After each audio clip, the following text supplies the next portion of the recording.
Hi everyone, welcome to Advocacy Media. You're watching the Journey Series video podcast. I'm Mark, a brown man with black and white beard. I'm bald. Today I'm wearing a maroon shirt. I'm in front of a brown background. And I'm Crystal. I'm Mark's co-host, and I have on a gray and teal with white stripes shirt, and I'm in I don't know, I have a white wall with a brown partial background and a shelf picture. And today we have a special guest joining us. She's going to tell us a bit about her journey and her daughter's journey. Hi, Nicole. Hi, thanks for having me on the show. Thanks for being here. Thank you for joining us. I'm Nicole Smith, and I am a woman that has light skin and dark hair. I am in a room that is a older home that has blue walls and blue trim. Yeah. So go ahead and tell us a bit about your background and your journey so far. Yeah, so I actually grew up in Ohio. I live in Nashville, Tennessee now. I am a happily married woman to a beautiful man that we've been married for almost 14 years. It's pretty wild. And we've got two little girls. I've got an 8-year-old little girl that really was just a deeply empowering journey to motherhood.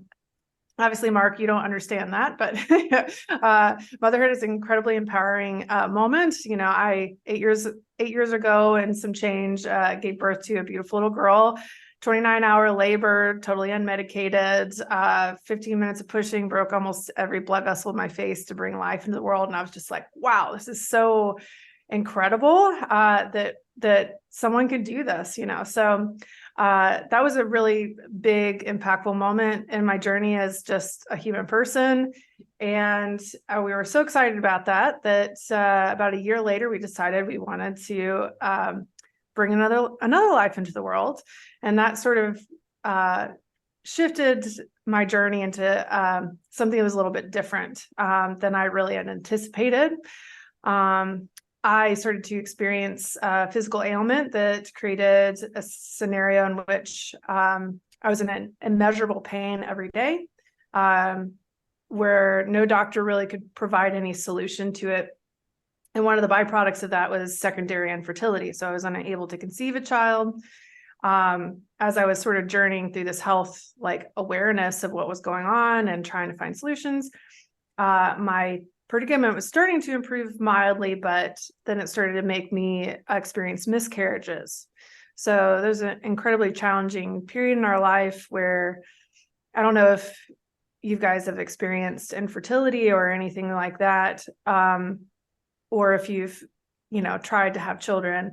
There's so much desire. All your hopes and dreams are really wrapped up into your ability to conceive a child, grow a child, deliver that child, and lots of pain and anguish that came where I lost a lot of joy with my oldest daughter. So it was in seeking out this new life, So when I finally did conceive my second little daughter, there was an immense amount of joy, but also a lot of anxiety around that.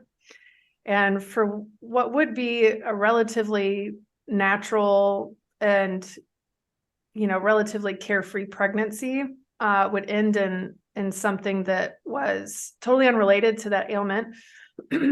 I basically experienced an accident. It's the best way of looking at it. So this is like 3.5 years ago. My precious little one was this height of COVID kind of deal, right? So yeah, April 4th, let me see. This is 27-hour labor. So I think I went into labor before that quite a bit, So we sort of were spun into an event where, I go into labor like 3 weeks early. I wasn't able to get all of my testing done because of COVID regulations. Yeah. So 27-hour labor, I wasn't touched because they were afraid of introducing an infection that those last tests would really reveal. So it turned out I had what they call a prolapsed cord. It's when the umbilical cord comes out in advance of the baby and basically suffocates the baby to death slowly. Like low oxygen flow obviously means ischemic brain damage. And so I'm laboring for all this time. They finally decide to touch me, realize I have a prolapsed cord, rushed into the OR. I don't have an epidural. I'm put under general anesthesia. Pretty wild stuff. Like, just like everything's fine, then everything's not fine. Rushed in the OR. They rip me open within like 10 minutes and pull her out, but my husband wasn't able to be there because she's suffocating to death. I'm not consciously there because I'm put under general.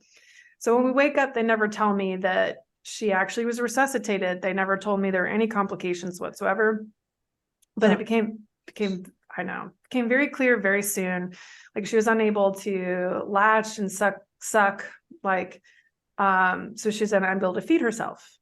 And it was like 4 days of back and forth. Like, you can go home, no, you can't. You can go home, no, you can't. Okay, like, what is happening?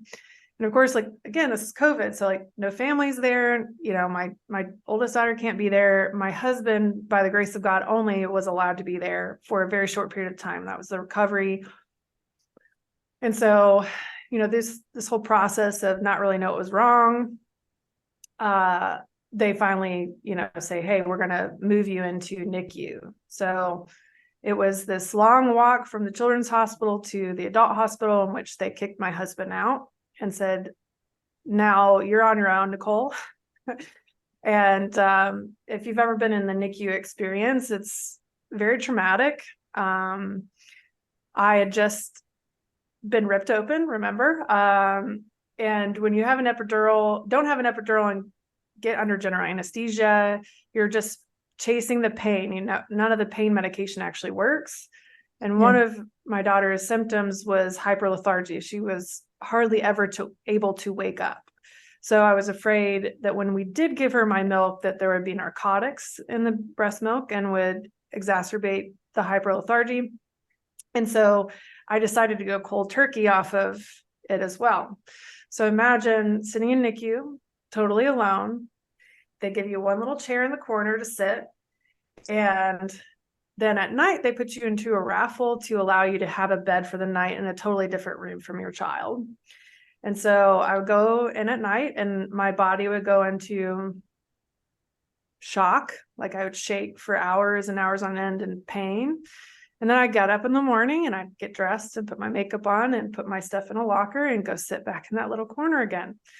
And just to watch my daughter go through a series of very, very intense testing process.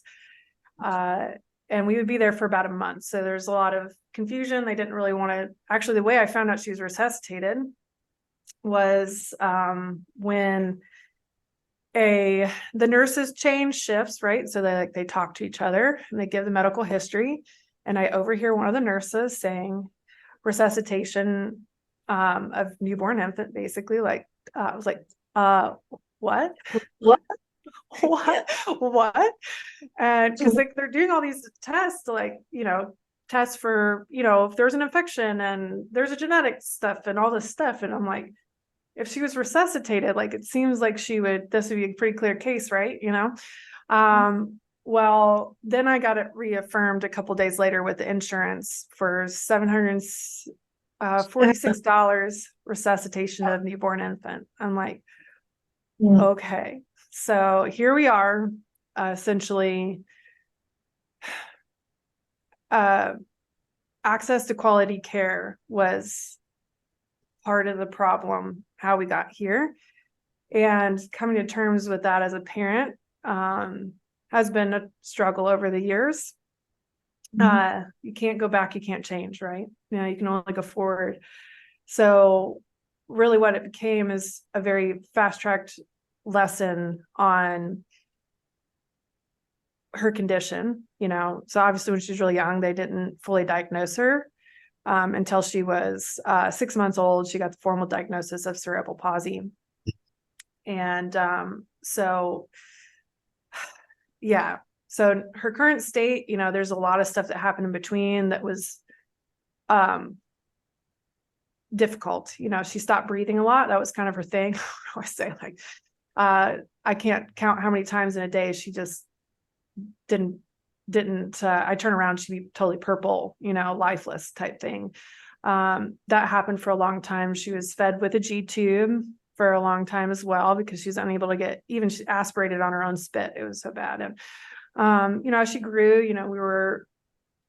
other challenges present themselves, through development, like they're not meeting any of their milestones. And you get this awareness as a parent too, like, you other parents are like, "Ooh, my baby's sitting up." You're like, "Yay, great." Well, you don't realize there's like 100 developmental milestones in between those events, right? And so, I had to go through this like psychological awareness of finding joy in those baby steps, and like knowing that she's just doing her best, and it's okay for her to just be her and not to be compared to those outward ideas, of like what success is in our children.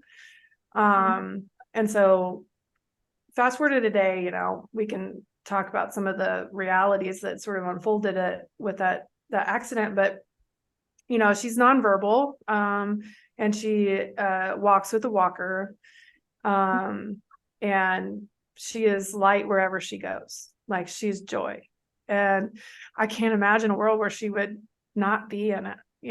So I'm incredibly grateful to those doctors that did resuscitate her. Boy, would I've liked to have known and ahead of time, but I find a deep sense of purpose in just getting to be called her mommy. So, yeah. Okay. But that's amazing. Yeah, it's amazing. And we talked a minute ago about the importance of integrating disability students, or just people in general, with people that don't have a disability, and the kind of things they can teach people able-bodied and or non-disabled rather. And then the people that are disabled, they can learn from the one that's not disabled. And then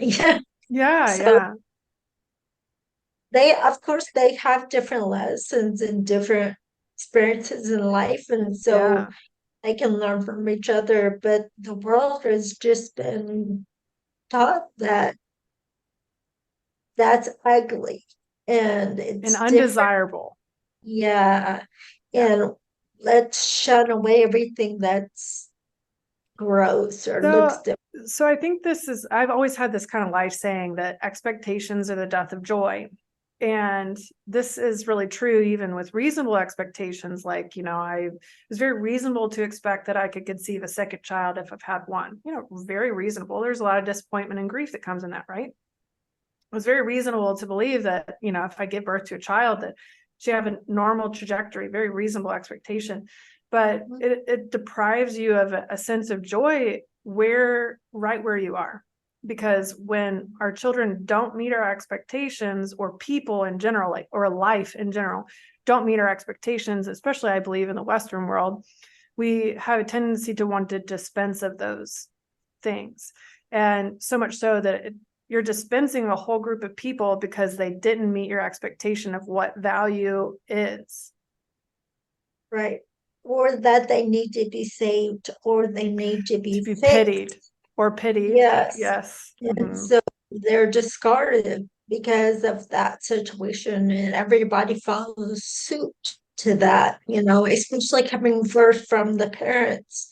and they're professionals that tell parents, this is what is going on in this side, you need to just read it.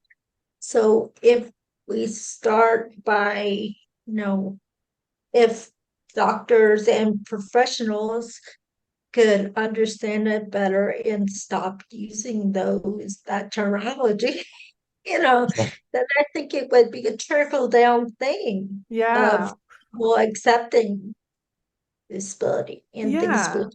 Well, and I think obviously I don't speak for someone that has walked this path because I haven't personally. I'm just have the honor of holding the hand of somebody else that's walking this path, right? But I can speak to that parent experience, right? That you are mourning those lost, unmet expectations, right? And then that's a journey, it's a life journey. You're not always, you're going to try to compare it, and that you're mourning that comparison, right? And it's allow yourself to go through that process of grief, all the 7 stages, right? Because the sooner you allow yourself to process that grief, the sooner you can find that joy on the other side of it. That in grief, there's like a numbness, right? You'll only focus so much on that the trauma experience that you're not seeing those things on the peripheral, like, because you're so focused, right?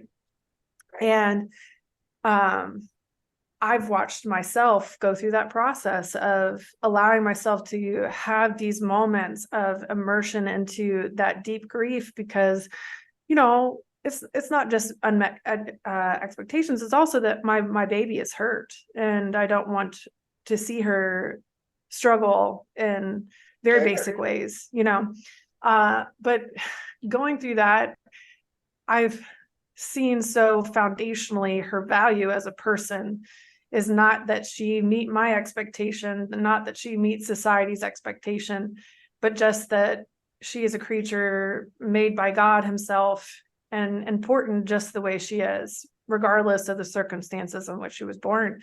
And once you have that realization as a parent, man, it's very freeing. And honestly, it applies to your other children if you have that are like gone by the typical pathways, right? That they aren't going to meet your expectations. In fact, that's not really their purpose in life, is to meet your expectations. And then that's not where you drive your joy, right?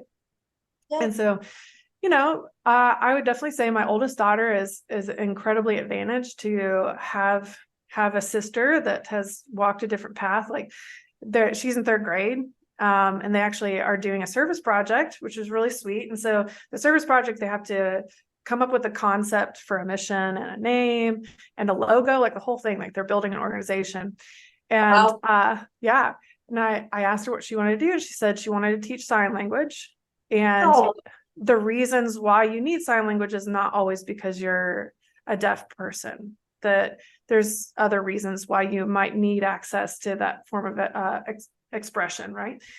And she brings her into school, and she's just so darn proud. Like all the children like gather around, and she's like, my little 3-year-old's like, yeah, like everybody's so excited I'm here. And she just, like I said, joy wherever she goes, and she brings smiles to people's faces. And to think that if she wasn't here and she wasn't meeting expectations, we wouldn't have this clarity that we have through her. So yeah. I think something important both of you said there, and if we can just kind of tie it together and Crystal is a big fan of psychology, and I like to think I'm more into philosophy, but it's interesting how they both at some level they both you can't ignore one at the expense of another or whatever. But we're talking about conforming to society and society's perceptions and all that. And, we go into these different roles of whether it be teacher or parent or podcast host with expectations about who, about with labels that we have already stuck in our head, like students are there to learn from me because I'm the all wise and the all knowing teacher, right? Yeah. Or the all wise and the all knowing parent. And I think that's something sort of backwards about our society. Like Eastern philosophy is, and definitely parents and teachers who are more aware are more keen to adopt the philosophy that I'm actually learning from them. Yeah. So who's It's really the teaching. teacher? Yeah. Well, and I think there's a distortion, I'll get into like more of the work that I do actually in the human dignity space, that I think what you guys are saying is so true.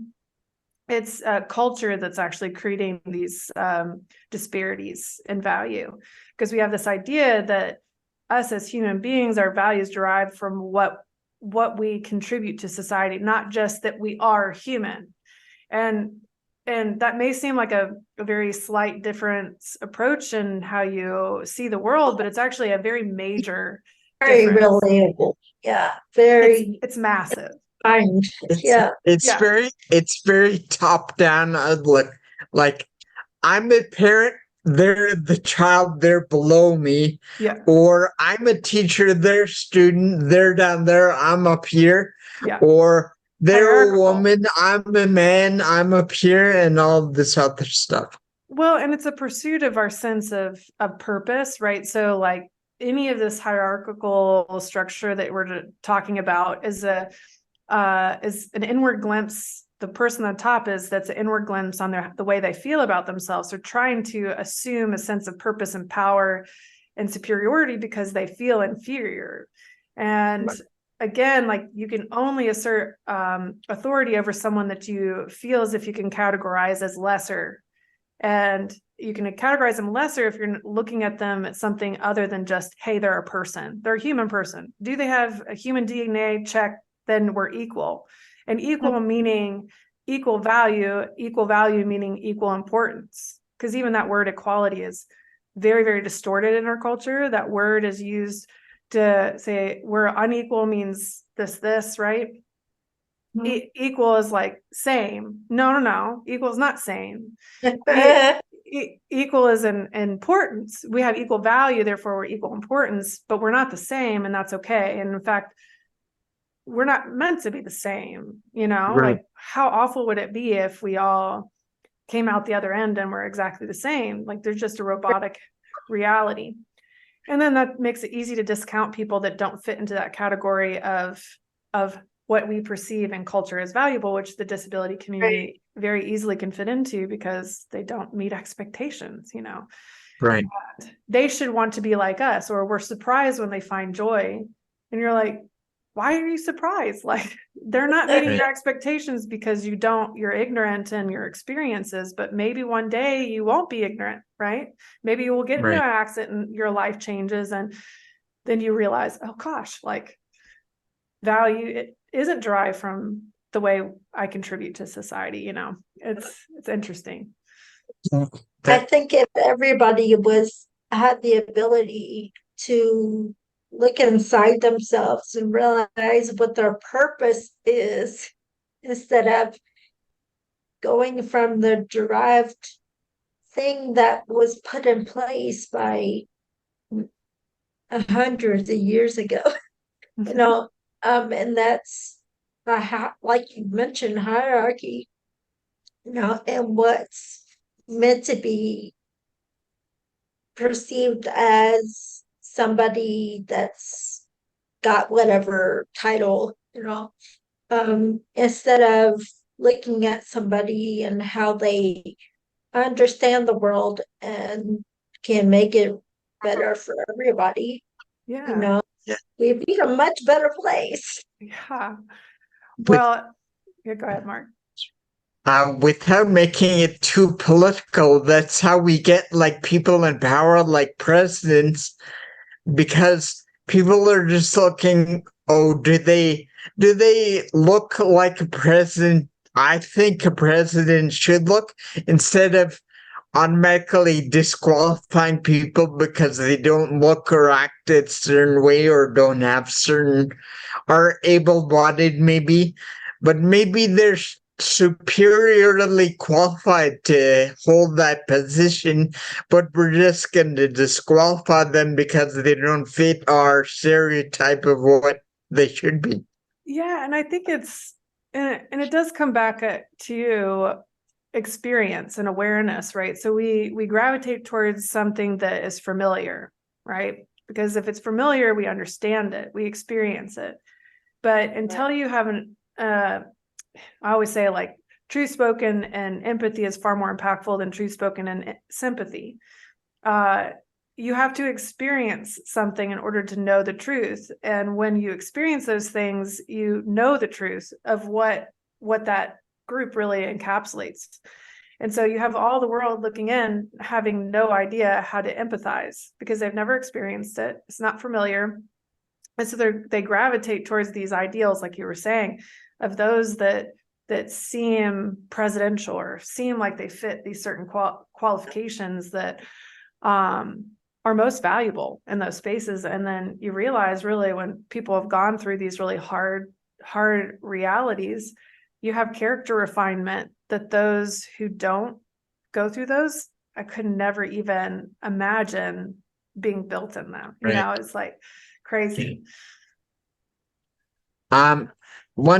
One question, maybe for the new parents out there who have a child with a disability, could you unpack, or is there a handy checklist you have for how to find a suitable school? Oh gosh, yeah.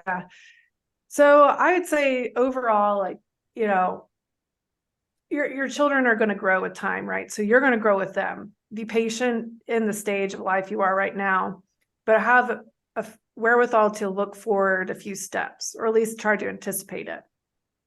And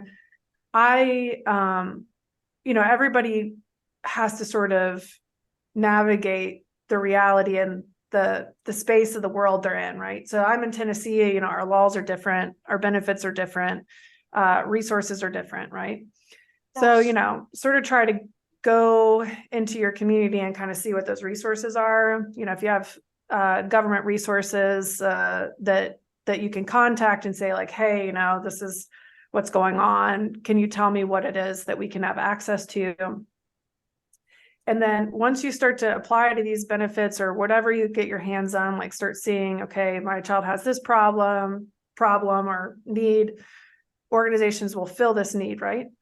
And just start going out and pursuing them, and then being as creative as you can with those resources. Because I think a lot of times as parents too, like, we're so lost in this process, we're so overwhelmed that we forget that we are our child's greatest advocate, and we will only be the greatest advocate they ever will have.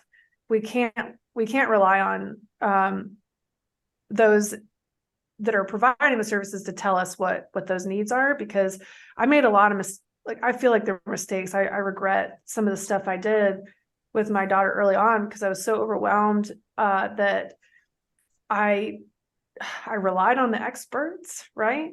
And we dealt with the ramifications for months and months and months after that. Some of those decisions where, again, give yourself patience and grace, but, look at the moment, look at a few steps ahead, go out and ask what resources are out there and start pursuing them right where you are. Because just an example for ours, our community does not have many options for young children, like in the disability space. Like our state doesn't provide respite for young children. They will provide for adult children, respite for adult children. So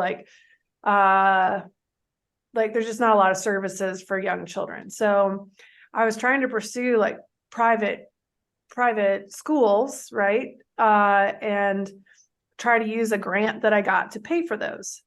But for the greater Nashville area, there are only three schools that will provide care to children in that age group. Yeah, it's pretty wild. And there's a lot of people in Nashville, just FYI, and there's a very robust disability community here as well. So you can get on a list for very many, many years and you will never get in. So I was like, okay, brick wall, let's like navigate and try to figure out the ways around. So, like I had to, we ended up getting her in a preschool that was through the public school system, and because she's nonverbal, she speaks ASL or is learning ASL. I got to choose a school, like, so don't just like go to like what you're districted for. Like, look at ask, what are the best schools for like your kids' specific needs? And most of the time they'll actually place you in those, because you actually legally in the United States, at least, they have to actually place you where your child's needs can be met most, especially in like if they qualify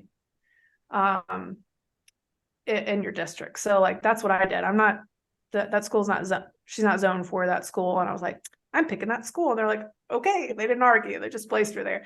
So yeah, it's been good. She's only been in school for a few weeks, but she's found great joy in building friendships and community with it's been really a blessing. So to see her flourish. We were talking also before about just the opportunities it's given her. She's opened up a lot more, and she's excited about interacting with other people that have the same needs and the same physical aspects that she needs to thrive. Yeah. And it's wild to watch like a community sort of build up around your child that you just like never thought and imagined you possibly could, and I'm sure that this will develop and evolve with time, because she's not going to be just with the same team. She hasn't been with the same team the whole time she's been born. We had therapists from in NICU with her. So we've definitely been on a path, but to build that community of just like people that just genuinely care about the outcome for your child. And it's been good to feel not alone. Right. Yeah. And, talking about the child experience is very different from the adult experience. And that's a lot of what we want to do with our platform is, highlight the opportunities that kids have with a disability, but as soon as they age out of school, then those opportunities and those, like you mentioned, the wait lists, they exponentially, are almost impossible to meet the requirements. And even when you do meet the requirements, still they ask for so much personal information, and so much red tape is put in place to make those things almost impossible to access achieve. Yeah, I know. Yeah. I remember trying to get an adaptive bike for her. Like our therapist said, and there's this nonprofit that does adaptive bikes. You can get them for free. And I was like, I think like a 3-year wait list or something like that, because they're just overwhelmed. These organizations are really overwhelmed, not enough resources to like meet all the demand.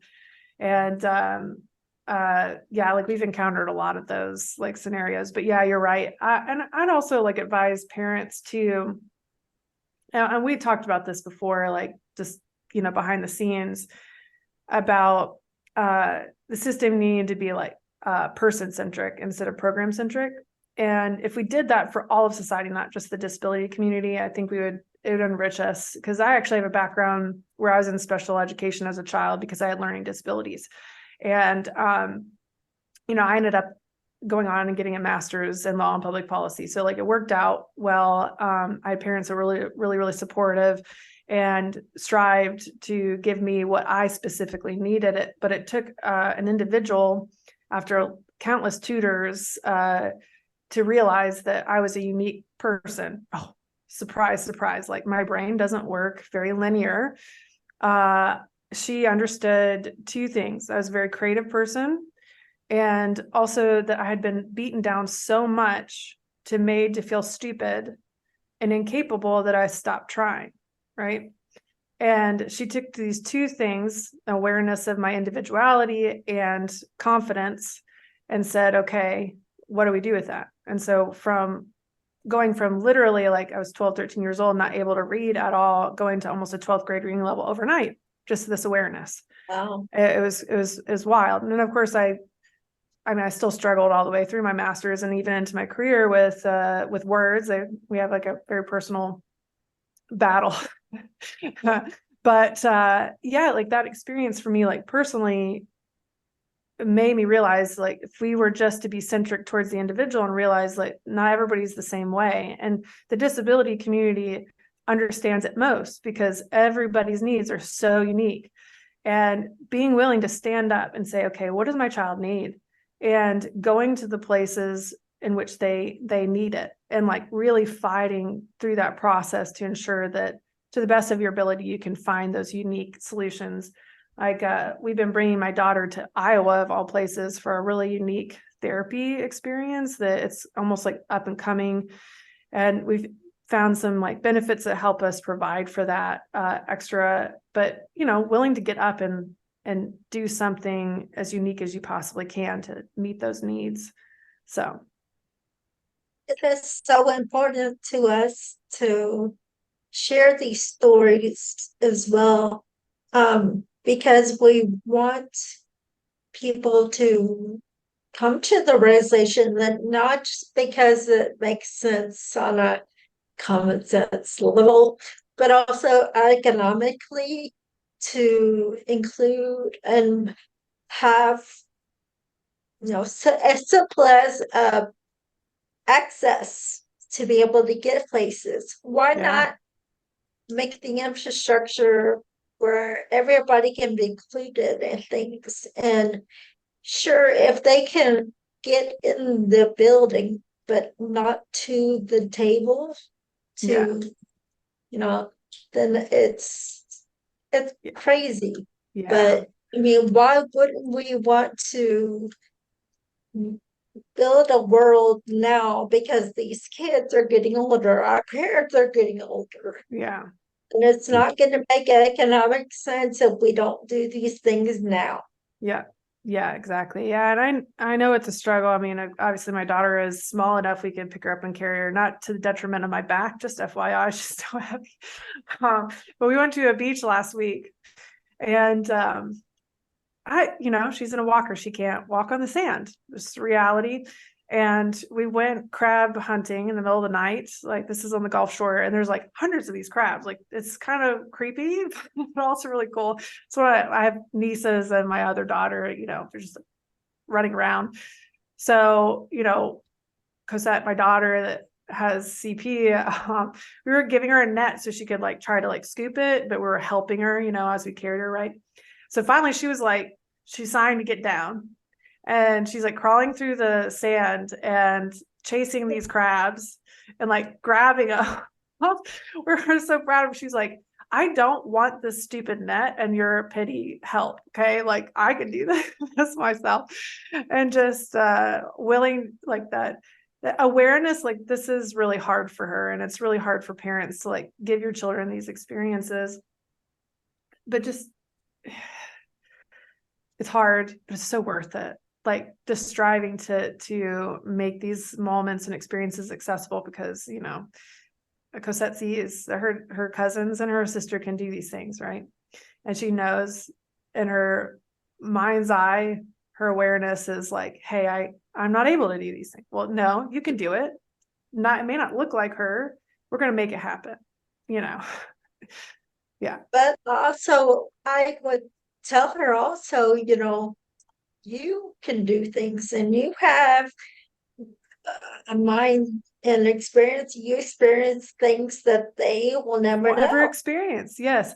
Well, Yeah. and too, like telling her as well is like, we do like subconsciously as humans, just like she's the only person in her reality that doesn't have wheels, like that has wheels, So yeah, like she gets to experience these things that other kids don't, and to find pride and not a limitation in that.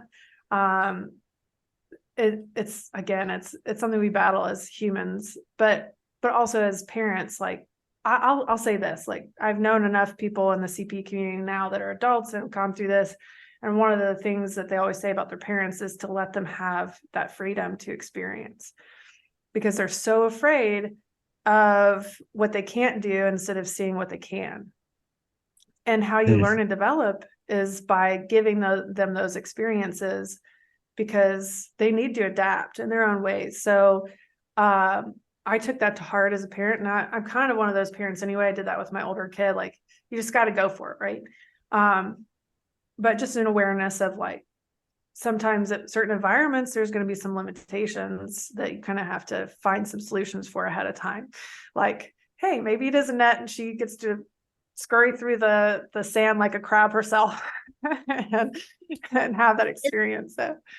And then also having a disability and a parent that is too cautious and protective And of afraid. everything, it sets them up as an adult for not knowing how to figure it Adapt. out, Yep. not knowing how to, they don't have the mentality or the skills or the muscle memory Yeah. to do things, because Well, they're saving them. It's exactly true. And I think there's a generation of that anyway, like the hover parents, like even like standard kids were like, there's no common sense. These poor kids, like their parents did it all for them. It's very clear, So sorry, Mark, what were you going to say? Or it's a case of maybe they do have the skills, or at least the ability to, but they're overly cautious because they were taught to be overly cautious and anxious about these things, and so they don't even try because they're just paralyzed with fear. Yes. Well, and I do think that's a part condition. Sometimes it's nature. Like my oldest daughter is like so cautious, and we've always taught her like, climb the tree, fall down, like please, like your brain needs to receive that input in order for it to learn how to avoid that input, right? So if you want to avoid getting injured, you have to be put in a situation in which risk is acquired so that they can learn how to overcome that risk. Right.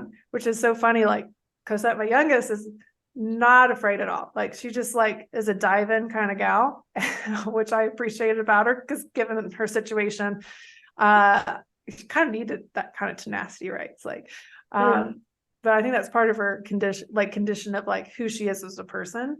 That was just a blessing that was bestowed upon her, just by being her, right? So. And as people who love psychology or it's important to emphasize we're not pointing fingers here. Like we alluded to before, it has to do with the trickle down of, from the beginning, people are taught to do this and that from the professional side, and as new parents, what are you going to do? You've never experienced, having, if you don't have one child before that, you don't know, you're totally at the, oh yeah. No, I get. Where else are you going to look to, and take advice from? Yeah, and not everybody in the system is helpful and wants the success of your children. Like the medical system, like I think we kind of talked a little bit about that too. They're so fearful of the liability that your child poses. More so, they see a dollar sign, they don't see a soul, right? And we had to wade through that medical, like that awareness of the medical world very early on, where I knew that these people probably meant well, they wanted to, but they were unable to because the system would prevent them from caring, because if anything went wrong, they're afraid of being sued. And I know the circumstance in which she was born, it was an accident. We've come to terms with that as well. Like we did pursue just looking into the legal aspects of it, but my husband and I felt very, very, very strongly that any of those sorts of events in the medical world that you would pursue legal action against are intended to not just like give you money. It's supposed to change an outcome for other people in the same situation, right? And so we felt very strongly it was very tied to COVID restrictions, and that the scenario in which we kind of played out was because of those restrictions. And we don't want to look at that. Like society just doesn't want to admit that there were other casualties. So there was a lot of legal walls put up shortly after she was born to prevent any claim against COVID. Again, it was liability. It was very sad. So we look at God's provision is for her, and we'll just keep plugging away at this and be the best for her we possibly can, despite the circumstance that we were dulled in that moment. So, And a lot of these, the system is kind of built, and the whole thing is the way the medical system is educated. It's all funded by certain people who are pulling the strings that are dictating laws and ways of that they should act, so that money ends up in their pockets, basically. And not, yeah. Well, and I think even in the West too, like our approach to health, like the health of our body, the health of our mind, the health of our soul, the health, like all the aspects of who we are, it's wrong. Like how we approach these things are dictated by those people that profit. And instead of saying no more and changing our mindset about how we approach our health and wellness and where our value is derived from, I think that's when we start cutting the strings from these people that are making money off of us. Yeah. It's not going to be an easy process to get people away from that structure that was built and the things that they are told should be in place that are actually very harmful. Yes. Everybody involved. Yeah. And it's like you said, it's money. A lot of the medicines that we sort of pursue on, and I know in the disability community, like a lot of the medicines really, really help in the moment to stop a lot of symptoms. But the more I've researched and the more research is coming out, especially, I know about cerebral palsy. Like I research it a lot because, obviously it's my everyday, right? So like more things are coming out that are fringe, and you see like the medical community like freaking out because they want to like push it off as it's like a hack job, right? Like this is just like terrible people. They're stupid. They don't know what to talk about. And then you start seeing the results. Like one of the therapies we were doing, it's like considered off on the fringe, right? And it's not at all, but it's not what they know, and it's not what they make their money on, and it's not what like their normal process was. And I remember this like shift in my mind. I'm like, you know what? I'm not just blind following what they're telling me, because like you have to, like what Mark was saying, you have to follow the dollar signs that are beyond it. Maybe even that physician doesn't realize it, but that system is made to protect that system and not your child, not to make them better. It's meant to make them money. And so like some of those like prescriptions they were putting them on, I'm like, this doesn't solve anything for her. It just gives her symptoms. And right. So what else is out there? Like just started digging and finding there's a lot of therapies out there, a lot of like, I mean, they're in the supplement areas, but generally change outcomes over time for her. And yeah, I mean, it's like I highly encourage parents to do due diligence and see what's out there for your kid's condition, that it Right. doesn't just keep you in that cycle of like dependence, Trust right? your gut. Yeah, Yeah. yeah. So, And go ahead. we've also got to look deeper. I mean, it's not too long ago, like 50 years ago, doctors were telling people, smoking is good for you, Yeah, or there's no scientific evidence that prayer or meditation is beneficial, yeah, right? But fast forward to now, and like everyone, like no one questions it. yeah, Like, yeah, and so you got to wonder all this fringe stuff that's coming out yeah, that they're recoiling against. Is it really because that's not the right thing to do? yeah. Well, and I say, look at results, man. Like some of the stuff that I had done is like, because I was looking at real life case studies of individuals that look just like my daughter. And they're going through these therapeutic processes in which they have outcomes that I desire for my own daughter. Like, why on earth would you? And it's not like snake oil kind of stuff where they're putting it on display. It's like legit stuff they're backed with research, and they're recoiling. I think I had one physician who's like, where is their scientific curiosity in all this? Like Again, let's just follow the money. yeah. And it's like, so I don't even, some of my physicians, I don't even tell what we do. Like, I was like, I'll come back and report on victories. And they're like, oh, it's great. She's like doing great things. And I'm like, yeah, no, yeah, sorry. I won't Yeah. tell you what we did. I'm like, I'm just going to say it was like the miracle of God. Now there's a lot of miracles of God in her, but there was a lot of like outward things. I wasn't willing to settle for what they were giving me anymore. So No, a lot of it is listening to your eternal self and what you believe in, uh, and then trusting your gut, going with that. And settling, I'd say too, I guess I'm like trying to encourage parents, like settling into it as a journey. Like there's no miracle event that will ever change your circumstance, like for your child, right?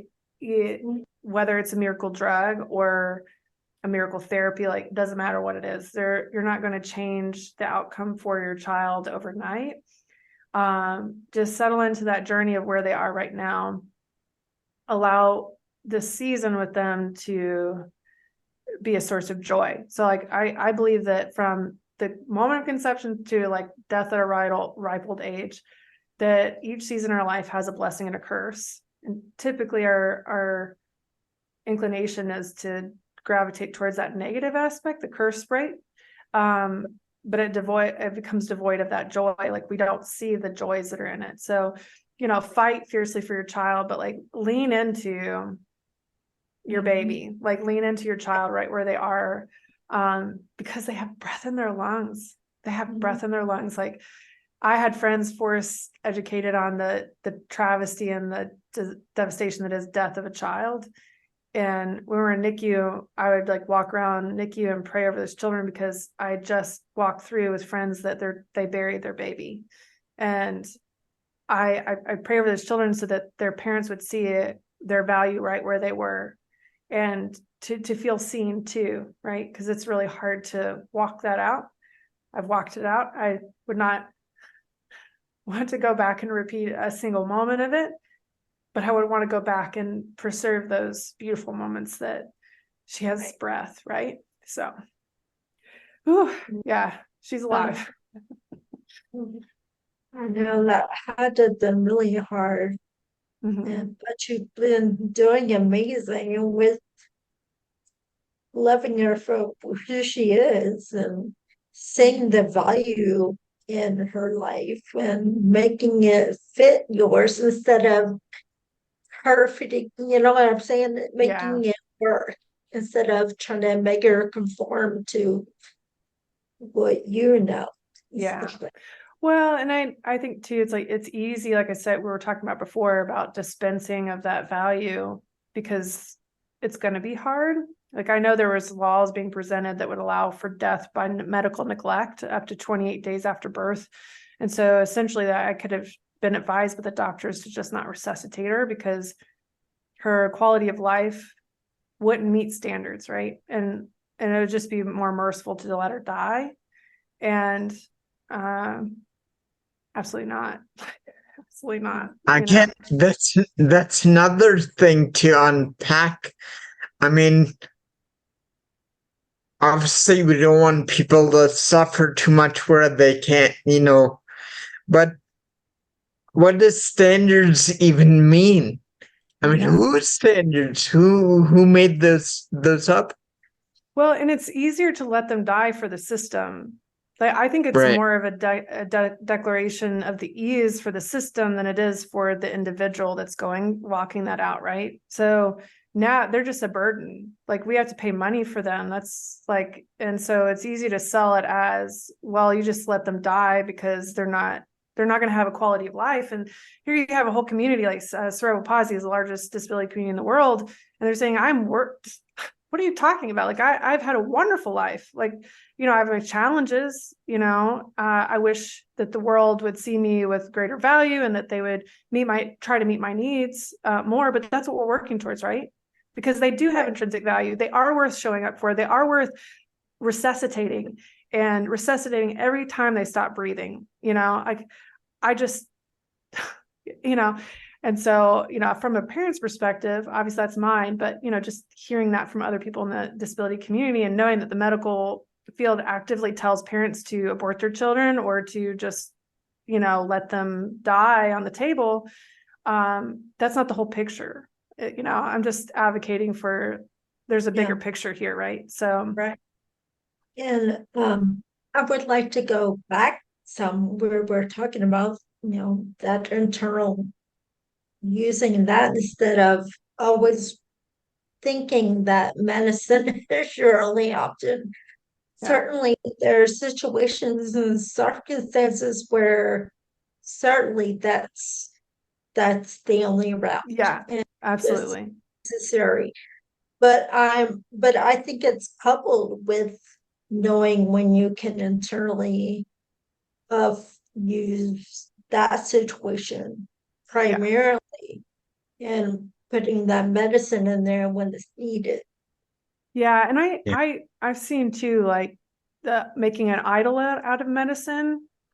I had a friend, she had a diagnosis in utero and that her son was not going to survive.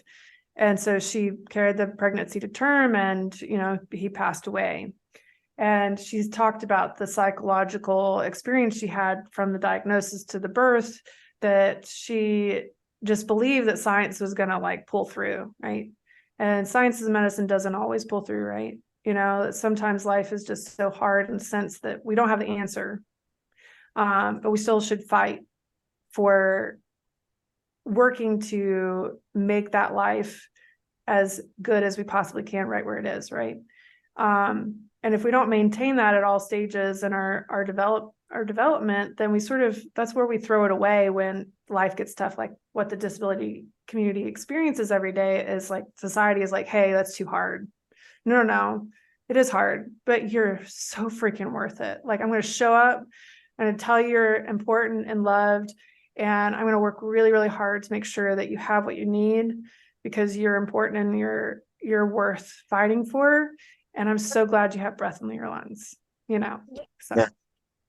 And to tie that idea into what we were talking about previously about some doctor or whoever making a determination that this child isn't going to have a quality of a life.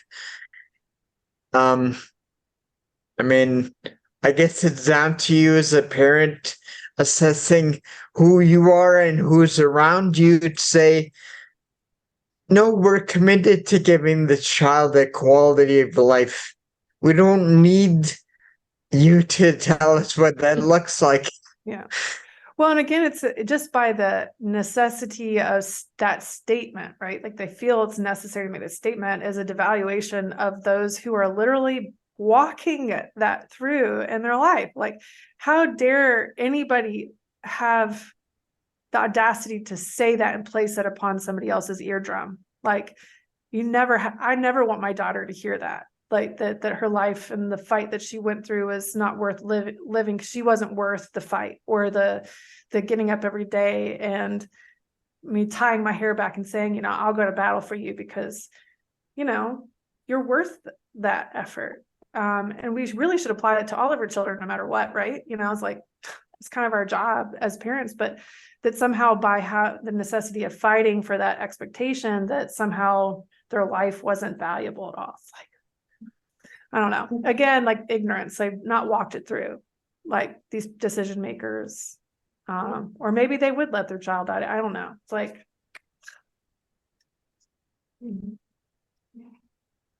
but this obviously I'm talking a lot about these things from the perspective of my experience with my daughter, but I've also done a lot of human rights work over the years. That's actually my background is in human rights on the global scale. I've covered some really intense atrocities. Every corner of the earth is afflicted with them. It's not just a consequence of the West, right? It's just a consequence of human condition. Unfortunately, we're capable of doing great good, but great evil also. And I think it's always deeply tied to that translation of human worth being just because you're human, right? If you believe that all people have the same value because they're human, then you're less likely to drive a world in which you hurt others, right? So from that, I founded a nonprofit. It's called Dignity Defense Institute. And we educate on these concepts of human dignity and why it matters to recognize the dignity of all around us. And, I did that totally on my own before the birth of my daughter, but I always say my mission was given flesh and bone the day that I held my daughter and realized like, hey, we're on a different journey. So so that's why I probably seem very passionate about this area, is because it's not just my child. It's been my career. It's been what I've seen, not just here in our own backyard, but around the globe.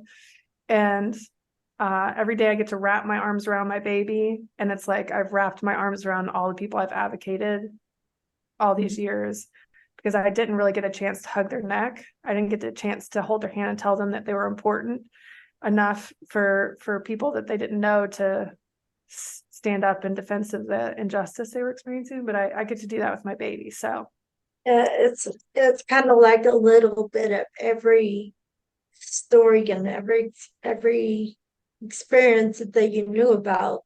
Yeah. All wrapped into one little body. One little tiny body that's so precious, and such joy. So what are you working on now right now?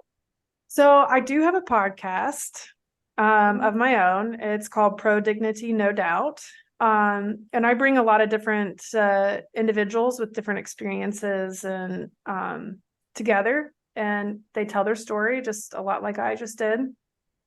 The real ambition around that is to make people feel not alone in their struggles. Because I think a lot, again, in the Western world, we have this idea that we can escape pain, and that's our purpose in life, is to escape pain. So when we experience pain, we're like our mind is blown, and then we feel isolated and alone. And so the podcast is really about telling these various different stories and saying how we overcome as humans, and that we're here and you have people in your corner, and to really spread awareness about like even some of the resources that these individuals have like gone through these hard things, and now they're advocating in their spaces, right? So I've been working on that, and also, just the nonprofit in general. It's a brand new concept, so I've only been really working in it in the last year or so, in which I want people to understand, these stories have relevance and they're important to be told, and just to advocate for a world in which a culture that understands inherent dignity at its foundation. So, yeah.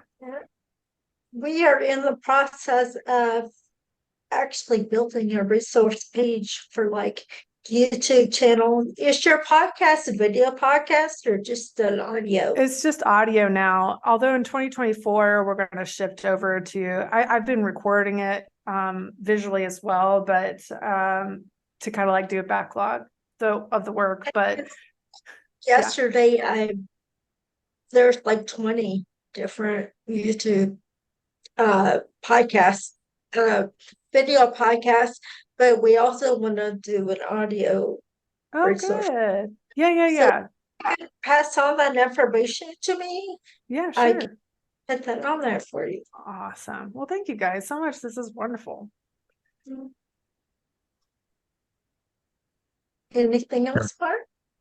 No, I don't I think think so. this was a really great episode. Again, we had so many awesome guests. Yeah. Well, I feel like a broken record sometimes because I always say that, well, but honestly, it's stories, like people's life's experience are so intriguing to me. Like anybody that I've ever interviewed to, it's like a window into another world, like when people tell your stories. So I don't think it's disingenuous to say every single one is fantastic, because they really are.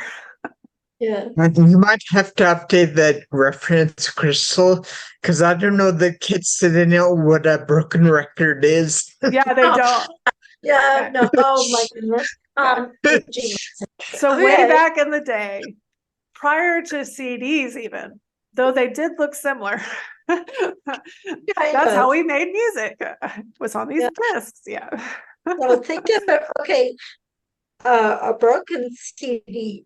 I don't want to sound. But even then, the CDs are so irrelevant now too. It's so There funny. are some kids today who don't even were born way after CDs. Yes, that's the weird thing, is like it's totally like there's a whole generation that only knows digital, which I try to teach my daughter. Like my oldest, I've educated her on the past. Like my parents did it too. Like they made me listen to comedians from like the 30s and 40s, because like their parents did. And so I make my oldest watch like black and white videos and that kind of stuff, so you could see like the history of technology and its evolution. It's like, because it's come a long way in a very short time. So trying to make sure she's like aware and not ignorant when she gets into a conversation about what a rotary phone is. Or It's the same psychology, going back to that, of just the terminology, like using that term, a broken record. Yeah. Is just as indicative, or just as much the same thing as like the things that were taught to us in the damaging psychology of what we're seeing now, and the trickle-down effect of those things. It's the same, only that's funny and like a thing we can laugh at, but we're not laughing about the other part. No. Well, and I say it's funny that we still use a lot of phrases too that are like totally irrelevant to us as well. Like there's a lot of phrases that are built into our language where they haven't really evolved, but we have no idea where they came from. We just say them on record, like I like a broken record. But the one benefit though that we do have in this technological world, that we have the ability to make these changes that we wouldn't have had like 50 to 100 years ago, much less be aware of them. Yeah. Well, actually, I think it's really interesting. If you look at the history of like the line of communication, a lot of the criticism from I've worked with a lot of older generation is like younger generations, they don't come out and they don't see the people they're going to vote for and hear them speak. And I always kind of pointed out, hey, if you did go to a speech, the person was only presenting what they wanted to present. It was only the best information about themselves. We live in an era in which we actually have access to all of their dirty laundry, not just what they want to present. We can actually find the things that are hidden. They're not as hidden anymore. So like technology has really opened a lot of doors that are very good, but with all good things, there always comes bad things too. Like you gotta take the good with bad. So technology, you're right. Like we can actually go out and it's also opened up a lot of doors for the disability community to do jobs they were unable to do before. Like even to communicate, like those that are nonverbal, but their brain is like working like a top. Like technology is so cool. Like they're coming out with some really neat stuff. Sure. Speaking of that, I read the synopsis of a book which looks interesting about how Alexander Graham Bell, who everyone knows invented the telephone, apparently one of his main drivers for trying to do that. Mark. What? Everyone does not know that, Mark. Yeah. Um, He was the inventor of the telephone. Now they do. One of his main drivers apparently was he didn't want, like, ASL was becoming a thing, and he, for whatever reason, his motivation was to keep that down and repress it and make people try and use hearing. Yeah. Okay. Right? So I don't know. Oh, interesting. But so that looks interesting. I didn't know that. I didn't know he meant for the phone to be answered with ahoy instead of hello. So, the more obscure facts, right? Ahoy? Like, what is that? That means like when you would cry out over on sea. Hello. Use how which instead of hello. Yeah, instead of hello to say ahoy. Yeah, like ahoy, matey. Like that's what we know it as. But yeah, like ahoy. What is ahoy? Yeah, it's a greeting of the time that did not stick. So we're all good that we've moved beyond the limitations of the mindset of those that invented it, right? Yeah. My dad's an inventor, so I've always been intrigued by innovation. So it's kind of cool. So now I'm curious about that. And if you wanted to use ahoy, was that from the boating era? Yes, it would have been like a declaration from afar to like say ahoy, you hear me. But honestly, it's funny how these really revolutionary technologies start with one application and they evolve so much. Like I think the toaster was invented for the bedroom. And it only toasted one side. And they're like, well, now I wake up because I want to have like toast next to my bed, but then you realize the bread's in the kitchen. So it's like things like that, where you're like, you weren't thinking the whole picture. A bunch of crumbs next to my pillow. No. Yeah. So we're all glad. Like, I love the original concept. Let's evolve this into something that's like. I think, Crystal, that was probably come up with in the day when people who own the house didn't have to clean up the crumbs. They had people to do that for them.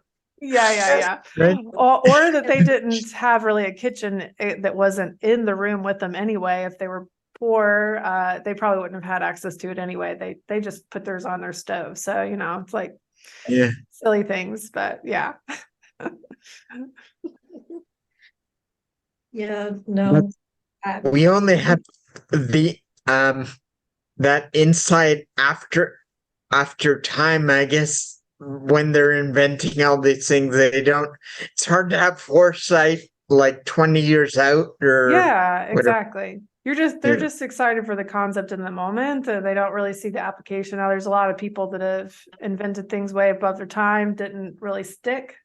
And then it comes back around on it's pretty cool to watch how like technology emerges, but educate your kids on like where it came from. It's really not been that long. It's wild how fast like things have evolved and the good applications for the disability community and the ways they can use it and access to the job.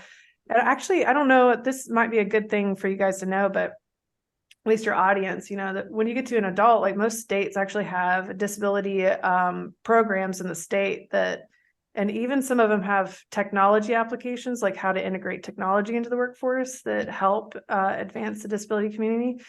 I'm just finding out about that. And I just thought that was so intriguing. I was like excited that technology could actually serve well in this community and it really enhance people's lives. So. And then also some people are so amazed at the kind of technology advances that came from somebody that was disabled. Yes, it's a day-to-day need that they needed met. So they that's actually all the good inventions come from necessity.